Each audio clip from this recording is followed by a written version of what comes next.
നാളെ അങ്ങനോട് വരുവോ? വരുവോ? അപ്പം കരയാതിരിക്കാവോ? ഇരിക്കാം. ഉവ്വാവേനെ മാറിയോ? മാറിയില്ലേ? അയ്യോ, ഉണ്ടോ? ഇനിയിപ്പൊ എന്നാ കുഴപ്പം? എന്നാ പറ്റി? നടുവേദനയാണോ? അയ്യോ, ഈ കുഞ്ഞ നടുവേദനയാണോ?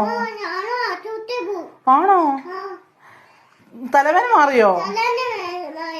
മാറിയില്ലേ? ഉണ്ടോ? പല്ലുവേദനയോ? പല്ലുവേദന മാറിയില്ല. ഡോക്ടറിന് പോണോ? ഈ കുഞ്ഞിന് എന്ത് അസുഖങ്ങളാ ഇത്ര കുഞ്ഞിലെ? നടുവേദനയുണ്ട്, പല്ലുവേദനയുണ്ട്, തലവേദന ഇല്ലേ? തലവേദനയുണ്ട്, കാലുവേദനയുണ്ട്. വീട്ടില് ജോലിയൊക്കെ മോനാണ് ചെയ്യുന്നേ? അയ്യോ, ജോലി